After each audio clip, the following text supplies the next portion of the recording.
Inibingelele ngiphinde nginamukele la kuNqambothi Media TV 18. Ngane zakwethu endabeni engenayo la inyanga uKing Bhaka isiveza amahlazo enyanga uDr Khehlelezi. uKing Bhaka uthi uKhehlelezi akasanalutho. uKing Bhaka uveze indaba zokuthi uKhehlelezi udlelwe umuzi lapha yana ade ehlala khona.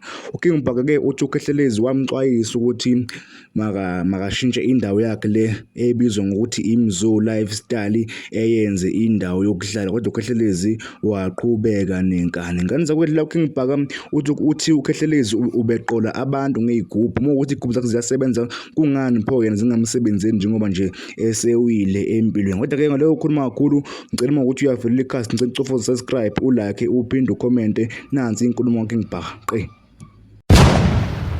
Ngabe ngasithatha isigubhu leso. Wake batshelwa umuntu athi umuntu ngizokwenza ucebe, nginesigubhu esicebisayo. Uthi uyezwa few years down the line semuntu obethule isigubhu ulele phansi akasenawo ngisho imoto. Uyaphe usafuna ukuvuka futhi athi ngisafuna ukuvuka, ulwela ukuvuka ngase isigubhu.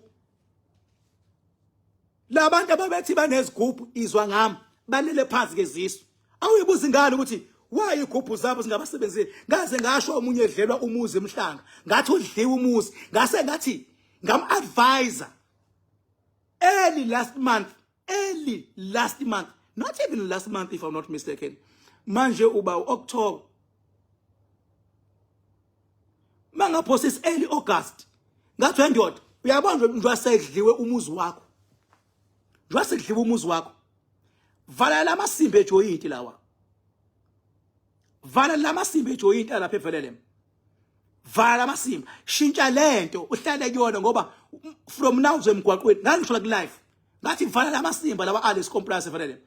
Enza le ndawo as a start sokuthi wenzani uhlale kuyona ukuze uvuke, uyovuka ngelinye ilanga, ngoba uyakuthanda komhlanga uyophinda ukwazi ukurenta khona uhlale khona futhi. Kodwa kwamanje because impilo iyabheda, vala amasimbi ejoyinti bese uyishintsha lento mase uhlala khona. Silindile ukubona ukuthi alikho ilanga okuthiwa sekuyi residential area, sekuyilento sekuyindawo yokuhlala le, ngoba ngasho phela kanifana lamasimbi ejoyinti, ngoba vele liwile ijoyinti. Vala lento, enza lento uhlale kuyona, vele liseluwile.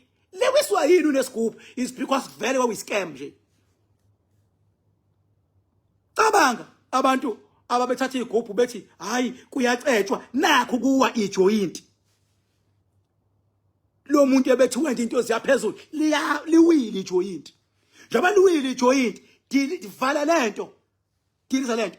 Enza residential area because akufanele ingane zingabi nakhaya, enza indlu yokuhlala. Enza lento bendlu yokuhlala.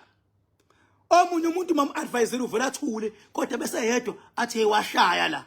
Ngiyazi ngelinye ilanga iyovela lento ukuthi hayi iNkuzimalanga seyihlala khona ejointini sishintshile kwa indlu yokuhlala. Kuyovela because angikhulumi into engayazi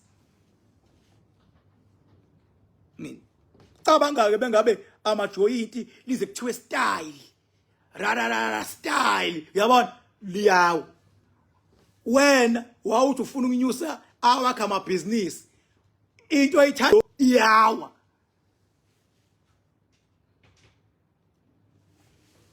Madoda angimchazele kanje, kubalekile uma umuntu sibuye sinifundise nathi. Uyabona inyosi ziya